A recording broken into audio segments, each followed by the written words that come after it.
KBS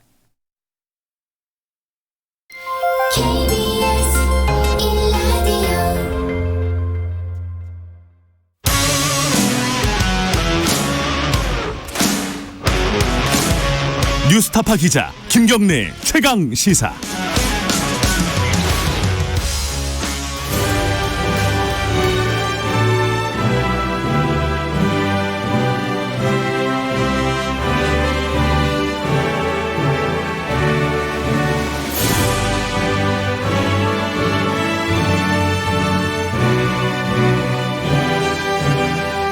네, 김경래 최강시사 2부 시작하겠습니다. 2부는 금요일 2부는요. 전국의 가장 뜨거운 현안을 여야 의원 두 분과 함께 이야기 나눠보는 시간입니다. 최고의 정치, 오늘도 어김없이 두 분 나와주셨습니다. 먼저 더불어민주당 김진표 의원님 안녕하세요. 안녕하세요. 그리고 자유한국당 김영우 의원님 안녕하세요. 네, 반갑습니다. 네, 김경래 최강시사는 유튜브 라이브로도 함께 하실 수 있습니다. 문자 참여해 주시면 제가 대신 질문해 드리고요. 샵 9730으로 보내주시면 됩니다. 짧은 문자는 50원, 긴 문자는 100원 들어갑니다. 그리고 스마트폰 어플리케이션 콩 이용하시면 무료로 참여하실 수 있습니다. 자, 오늘은 뭐 몇 가지 얘기가 있습니다. 뭐 일본 수출 규제 관련된 얘기도 있고 목선 관련된 뭐 조사 결과가 나왔는데 국정조사 한이 많이 또 이제 국회에서 또 그러고 있지 않습니까?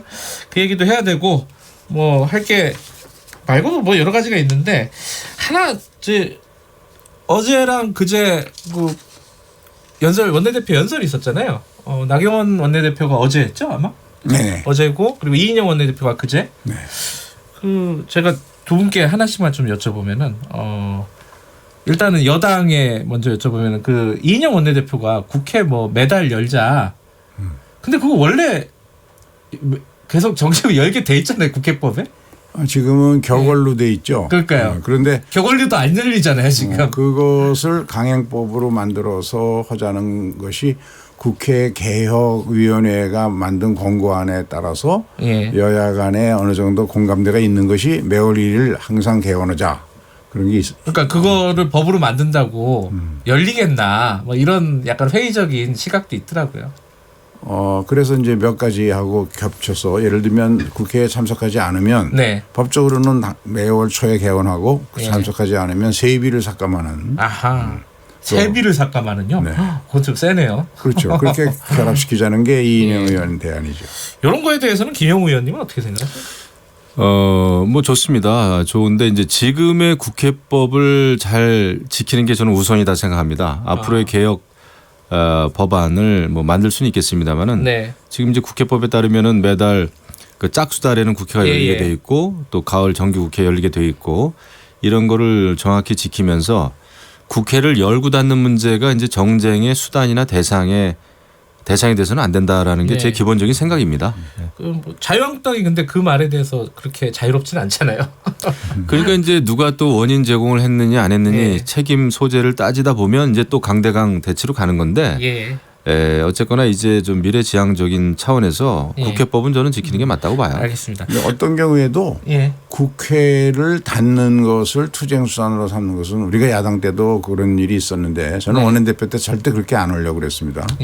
국회는 당연히 법과 규정에 따라서 제대로 열고 국회 안에서 뭐 서로 다투면 되는데. 알겠습니다. 그리고 저기 나경원 원내대표가 어제 연설하면서는 이제 지금 문재인 정부를 신독재라고 규정을 하더라고요.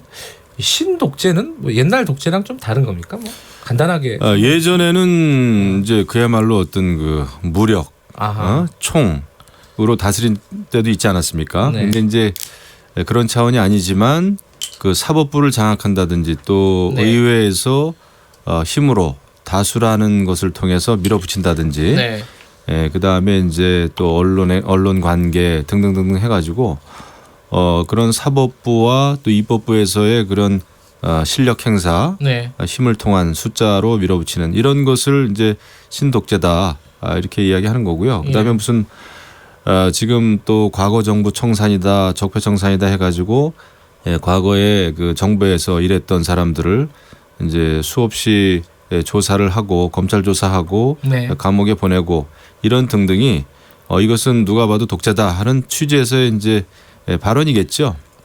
그 발언에 대해서 민주당이 예전처럼 그렇게 막 뭐랄까 민감하게 예민하게 반응하지는 않는 것 같아요. 왜냐하면 야당 원내대표의 그런 주장이 국민적 공감대를 얻으려면 그렇게 믿는 국민들이 그렇게 생각하는 국민들이 많아야 될 텐데 누가 지금 우리 민주당 정부를 갖다가 독재 정부라고 생각하겠습니까? 그런 점에서 그런 의도도 없고 실제 나타나고 있는 것이 모든 일이 언론에 다 투명하게 공개되고 있는데 그래서 저는 KBS 같은 곳에서 지금 문재인 정부가 신독재를 하느냐 하는 걸 가지고 여론조사를 해보면 아마 그 나경원 의원에 공감하는 사람 비율이 자유한국당 지지율보다 훨씬 낮게 나올 겁니다. 근데 요새 독재라고 생각하는 사람들은 아마 답변을 안 할 거예요. 그래가지고 정확한 여론조사가 되기 어려울 겁니다. 아마 근데 조만간 그 여론조사 나오지 않을까 싶어요. 어디서든가. 그죠? 자, 오늘 본론으로 좀 들어가겠습니다. 본론은 일본 얘기부터 먼저 할게요. 이게 사실 먹고 사는 문제라 굉장히 관심도 많고 불안해하는 사람들이 많이 있습니다. 일본이 사실 우리가 좀 일본에 감정적으로 먼 나라긴 하지만은 일본만큼 경제적으로 우리랑 가까운 나라가 또 없지 않습니까? 그렇죠. 어찌됐든 일본이 우리한테 굉장히 중요한 소재, 반도체나 디스플레이 소재를 공급을 좀 어렵게 만들었다 이거잖아요. 결론은. 그런데 거기에 대해서 이제 그게 뭐 강제징용 판결에 대한 보복 조치냐 아니냐 뭐 이런 말들도 왈가왈부 있었고 뭐 이랬는데 어제 청와대가 본격적으로 좀 대응을 한다 이런 느낌은 있는데 할 게 별로 없는 거 아니냐 실제로는. 워낙 경제통이시니까 김진표 의원님께서 먼저 좀 말씀해 주시죠. 우선은 일본의 그런 조치들이 아베 총리가 주도해서 발표한 G20 오사카 선언의 그 합의 정신 뭐 거기서 좋은 말은 다 썼거든요. 자유롭고 공정하며 비차별적이고 투명하고 예측 가능한 그래서 세계 무역과 시장 개방을 확대한다. 이런 취지의 선언을 해놓고는 G20이 끝나는 날 바로 우리에 대한 선별적 규제를 했단 말이죠. 그리고 이 규제의 내용은 그 특정 국가를 대상으로 해서는 안 되고 민간 거래를 저해하는 방법으로 전략물자 제도를 운영해서는 안 된다는 바샤나르 체제의 기본 지침이 위배된다고 저는 보고요. 그리고 정부가 보기에도 가트 11조의 이 상품 수출에 대한 금지나 제한을 허용을 원칙적으로 막고 있는 정신에도 위배되기 때문에 이 문제는 우선 일본 내 여론이 나쁩니다. 일본의 거의 대부분의 여론에서 아주 보수적이라고 알려진 쌍케이 같은 곳에서도 상당히 우려를 표하고 뭐 아사히 신문 같은 곳에서는 즉각 철회하라라는 식으로 사설까지 쓰고 이래서 이 문제에 대해서는 우선 우리가 할 일은 가트와 이 WTO의 제소를 준비하는 한편으로 밝혔고요. 또 국제 공조를 좀 강화할 필요가 있습니다. 이 사태가 확산되면은 이것은 세계 무역 성장에 부정적 영향을 주고 또 말이 안 되는 것이 사법부의 판결을 이유로 다른 나라 사법부의 판결을 이유로 무역 규제로 보복한다는 것은 이건 국제 규범에 너무 안 맞는다라는 것을 가지고 국제 공조를 해서 압박을 하면은 하는 일이 우선 제1차적으로 정부가 해야 할 일이라고 생각합니다. 근데 그 야당에서 보기에는요. 우리 정부의 지금 대책이라든가 반응이라든가 이런 부분들에서 좀 부족한 부분들이나 뭐 실책이나 이런 부분들은 안 보이십니까 혹시? 안타깝죠. 근데 이제 제 기본적인 생각은 이렇게 우리 정부와 일본 정부가 이제 강대강으로 치닫고 있지 않습니까? 이게 외교 문제와 이제 경제 문제가 중첩돼 있고 또 두 정상 간의 신뢰 문제가 중첩돼 있고 이런 상황에서 뭐 강하게 우리 정부 외교부의 어떤 그 무대응이나 무대책 이런 것을 강하게 비판만 해서도 이게 해결이 안 된다고 봐요. 이것은 굉장히 냉정해져야 되겠다. 외교적인 입장에서도 그렇고 우리가 냉정해지지 않으면 이 문제 풀기 어렵습니다. 물론 아쉬운 점이 많아요. 저희가 볼 때는 충분히 예견됐던 문제고 그 대법원의 일본 강제 징용 배상 판결이라든지 위안부 합의 이제 번복 문제라든지 이런 거에 있어서 외교적인 어떤 그 의견이 필요했었습니다. 왜냐하면은 미국이나 영국이나 프랑스처럼 굉장히 그 사법제도가 발전된 나라들도 뭐 소송 당사자주의다 그래가지고 이제 소송 당사자 외에 국가기관이 법원에 잘 끼어들진 않습니다. 네. 다만 국익이 달려있는 외교 문제에 있어서는 네. 그 법원의 판결에 대해서 국가기관, 행정부 이런 데서 의견서를 제출도 하고 또 필요할 때는 법원도 행정부의 그런 절차에 대해서 또 국익에 대해서 관련된 사안에 대해서 그 보고자료를 받습니다. 이것은 무엇을 의미하냐면 지난해 있었던 그 일본의 그 강제징용 네. 배상 판결 문제에 있어서도 이것이 대법원과 행정부의 어떤 그 의견 교환이라든지 조율 이런 거를 단순히 사법거래다 재판거래다 해가지고 과거 청산 차원에서 지금 막 수사까지 하고 있지 않습니까? 네. 이런 것은 사실 미국이나 영국이나 프랑스에서는 있을 수 없는 일이에요. 여러 가지 그 판결의 절차라든지 판결의 어떤 시간 조절 문제라든지 이런 거는 충분히 의견 조율이 돼야 되는 것임에도 불구하고 그렇지 못했다. 그래서 이 문제는 굉장히 어려운데 다만 두 정상 간의 신뢰가 굉장히 중요합니다. 네. 근데 이제 어제 비로소 NSC에서 이제 정의용 실장이 주재를 했더군요. 네. 이 WTO 규범하고 국제법을 위반한 보복적 성격이 강하다. 네. 이렇게 했는데 그럼에도 불구하고 이것이 계속 강대강으로 가면 일본 경제, 우리 경제에 다 같이 심각한 타격을 주는 거예요. 그래서 외교적으로 정치적으로 풀어야 될 문제는 반드시 풀어야 된다. 예. 이것을 상응하는 조치를 하겠다라고만 이렇게 가서는 좀 곤란하다 생각합니다.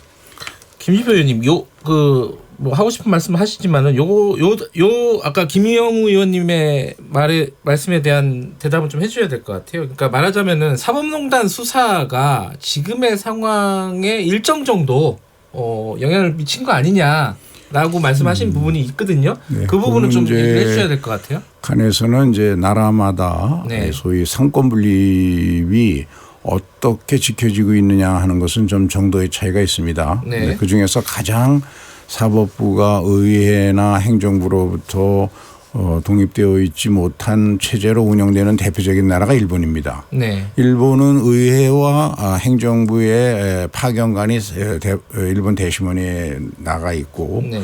특히 외교 문제와 관련해서는 그 사람들의 의견이 굉장히 중시되는 그런 네. 관행을 메이지 유신 이후 유지해 왔거든요. 네. 그러니까 일본의 안경으로 보면은 한국 사법부가 그렇게 재판하고 판결하는데 한국 정부의 의사가 미쳤다 이렇게 생각하는 것이죠. 그러나 우리 쪽에서 보면 지금 양 전 대법원장이 그 징용공 사건의 재판기를 연기하는 사법거래를 했다는 이유로 지금 구속되어 재판을 받고 있는 상황 아닙니까? 네. 그러니까 우리는 엄격히 상권 분립을 지키고 있고 그 나라의 정치 문화에 따라서 좀 달라질 문제인데 그러나 현행 제도와 관행상 우리 대통령이 대법원의 판결의 내용에 관여한다는 건 그거는 뭐 상상도 못할 일 아닙니까? 우리나라의 현실에서 그런 점에서는 사실은 이것을 저도 직접 가서 일본의 네가이 간사장이라든가 가와무라 한일의원연맹 회장 같은 사람을 제가 5월 달에 만나서 네. 자세히 설명을 해주고 네. 따라서 이것은 양국이 좀 정치적으로 풀어야 된다. 현행법 체제 하에서는 한국의 대통령이 할 수 있는 일이 아무것도 없다. 그러니까 현행법을 뛰어넘는 정무적 판단으로 양국 의회가 좀 협의를 해서 문제를 풀어보자라고 제가 제안을 했고 또 우리 이해찬 대표라든가 또 나경원 한국당 대표라든가 네. 또 이런 분들이 다 같은 생각으로 얘기를 하셨기 때문에 지금 일본이 아베가 이렇게 지나치게 강경한 조치를 하는 이유는 7월 21일 날 예정된 참의원 선거 네. 이것이 12년 만에 한 번씩 오는 지방선거와 겹치는 해에 일어나는 선거거든요. 여기 자민당의 징크스가 있습니다. 아직까지 이런 선거에서 참의원 선거 12년마다 일어나는 네. 동시선거에서는 한 번도 이겨본 적이 없습니다. 아, 그래요? 그리고 일본에서는 그동안 아베가 장기 집권을 했기 때문에 만일 이번 참의원 선거에서 참패하면 총리 자리에서 물러날 수밖에 없다. 그러면 자민당과 아베 정권이 추구하고 있는 이 군비 강화라든가 전쟁 가능한 나라 만드는 이런 헌법 개정 문제를 추진할 동력이 떨어진다. 네. 이런 것 때문에 지금 굉장히 무리수를 두고 있고 그것이 일본 언론으로부터도 공격을 받고 있거든요. 알겠습니다. 이런 점 등을 고려해서 우리 여야 중진들로 만들어진 태스크포스를 지금 문희상 의장 주도하에 만들고 있습니다. 그래서 7월 21일 참여연 선거가 끝나면 바로 일본하고 접촉을 시작을 해서 이 문제를 정무적으로 좀 분위기를 만들어서 풀어가는 노력이 꼭 필요하다고 의원 생각합니다. 외교가 조금 선거 이후에는 본격적으로 시작될 것이다 이런 그렇습니다. 말씀이시고 네. 김영우 의원님. 예. 근데 좀 아쉬워요. 왜냐하면 이번에 오사카 G20 네. 회담 때도 정상회담 때도 예전 같으면은 G20 때 이제 한미일 정상회담이라든지 네. 이런 게 열렸었습니다. 그다음에 또 한일 회담도 열렸죠. 네. 근데 이번에는 한미일 또 한일 정상회담이 열리지 못했어요. 예. 오히려 미국, 일본, 인도 회담이 열렸습니다. 우리 한국이 빠졌죠. 네. 지금 미국은 이제 인도 태평양 전략이다 해서 중국을 견제하기 위해서 인도, 일본하고 아주 친밀한 그 외교 관계를 맺고 네. 있죠. 근데 여기에서 이제 대한민국이 빠지는 바람에 우리 정부가 빠지는 바람에 외교적인 면에서도 지금 상당히 우리가 좀 외톨이가 되고 있다. 이게 좀 비극 아닌가 이런 생각을 좀 하고 있고요. 예. 어제 뭐 윤도한 청와대 수석은 이 일본의 수출 제한 제도, 수출 제한 조치에 대해서 우리 정부가 이제 주요국에게 이런 그 상황을 설명해 나가겠다라는 네. 방침을 밝혔습니다마는 여기에서의 주요국은 다름 아닌 사실 미국입니다. 그렇죠. 네. 네. 그 한일 관계에 이제 문제가 있을 때 그래도 미국이 중재하기가 가장 좋은 나라인데 또 영향력도 예. 있고요. 근데 미국이 과연 이것을 중재할 수 있겠느냐. 미국도 사실 트럼프 행정부는 지금 보호무역주의 아닙니까? 네. 그렇기 때문에 일본이 이 수출 제한 조치하는 거하고 거의 비슷한 일을 미국도 하고 있어요. 이런 면에서 우리 정부의 입장이 아마 미국한테 제대로 효과적으로 설명이 안 될 겁니다. 예, 예. 이런 상황이라면 한일 관계를 푸는 다각적인 채널을 가동할 수밖에 없다. 우리 김진표 의원님 말씀대로 이 한일 의원 연맹이라든지 정치권도 나서야 되고요. 그다음에 정상 간에도 물밑 대화를 어떻든 간에 아마 시도를 해야 될 겁니다. 네, 네. 절대 감정적으로만 나가서는 국익을 우리가 추구할 수 없다라는 아마 냉정한 그 현실주의적인 입장에 서야 될 거예요. 외교는 감정적으로 해서는 안 된다 알겠습니다. 생각합니다. 사실 뭐 언론적으로 지금 할 수 있는 말씀을 하신 것 같은데, 근데 아까 그 부분 있잖아요. 그 뭐였죠? 그 G20? 예, 아니요. 저기 사법농단 사건, 예, 그 강제징용 판결 네. 관련돼서 미뤘던 부분. 근데 그 부분과 관련해서 사실은 근데 오히려 그 전에 이제 박근혜 정부 때 위안부 졸속 합의 이게 또 문제 시초가 아니냐 이런 비판도 있거든요. 그 졸속이다라는 비판을 받기도 했죠. 예. 그러나 이제 한일 관계에서도 그렇고요. 네. 외교에서 아쉬움이 있습니다. 어떤 협상이든지 다 아쉬움이 있어요. 예. 한미 FTA도 내용을 뜯어보면 아쉬움이 있습니다. 우리 농민들 많이 어려워해요. 예. 그럼에도 불구하고 국가 간 정부 간에 맺은 그 협정이라고 하는 것은 지켜지는 것이 옳습니다. 기본적으로는요. 네. 그렇지 않은 경우에는 굉장히 그 어떤 외교적인 악영향이 찾아오죠. 네. 그럼 또 감당할 수가 없고 그래서 위안부 합의도 여러 가지 아쉬움이 있지만 정부 간에 맺은 합의라면 그것이 이제 제대로 지켜지는 데 있어서의 성의는 다 해야 되는데 이게 만약에 번복이 되는 형태라면은 근데 신뢰관계는 깨지게 돼 있죠. 네. 그러면은 결국은 근데 이제 깨졌다고 하더라도 지금 이제 그걸 악용하는 것인데 아베 총리는 솔직히 예. 말씀드리면 그것을 악용해서 신뢰가 깨졌다. 그럼에도 불구하고 이런 그 경제적인 보복 조치를 행하면 안 되는 거죠. 그것은 그 자유무역주의 원칙에도 어긋나고 WTO 원칙에도 어긋납니다. 하지만 우리가 말려들면 안 된다는 거예요. 아베 총리의 이런 전략에 말려들면 안 된다. 말려들지 알겠습니다. 않기 위해서는 감정적인 어떤 그런 외교라든지 경제 조치보다는 물밑 대화는 해야 됩니다. 알겠습니다. 이 시간 관계상 그 김진표 의원께 한 가지만 여쭤보고 마무리할게요. 그 지금 일부에서 그 일본 기업들에 대한 그 불매 운동 같은 게 벌어지고 있습니다. 네. 그거 실효성이 있다고 보세요? 어떻게 보십니까? 이게 경제 전문가시니까 여쭤보는 건데요. 뭐 이제 그거는 이제 자연 발생적으로 생기는 일이죠. 예. 그러나 저도 기본적으로는 이걸 감정적으로 대처할 문제는 아니라고 보는데요. 네. 다만 아베가 왜 이렇게 무리수를 뒀냐 하면 예. 최근의 여론조사에서 보면 일본 자민당이 지금 참여연 선거에서 굉장히 불리하게 나오고 있습니다. 네네. 그런 것들을 걱정해서 한일 간의 위안부 할머니 문제라든가 네. 징용공 문제로 빚어진 이 갈등을 국내 정치적으로 이용하자는 네. 차원에서 지금 된 것이 가장 정확한 이유 같은데요. 네. 따라서 일본 국내 여론도 나쁘기 때문에 네네.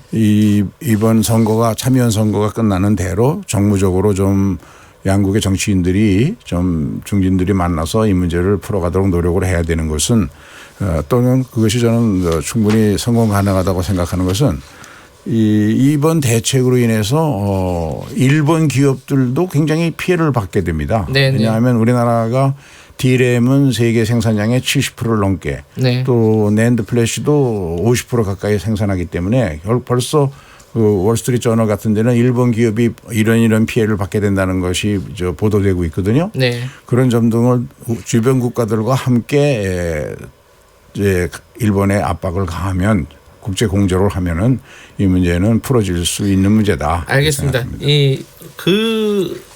원래 이제 북한 목선 얘기를 좀 해야 되는데 네, 시간이 네. 많지 않아서 한 말씀씩밖에 못 듣겠네요. 일단 뭐 지금 조사 단장이시잖아요, 김영우 네, 의원께서. 엊그제 정부 조사 발표도 보셨고 했는데 어떤 부분이 좀 미진하다 좀 먼저 말씀을 해주시죠. 제가 어제 이제 그 미진한 부분 의혹에 대해서 15가지를 제가 어제 발표를 했습니다. 15가지. 예.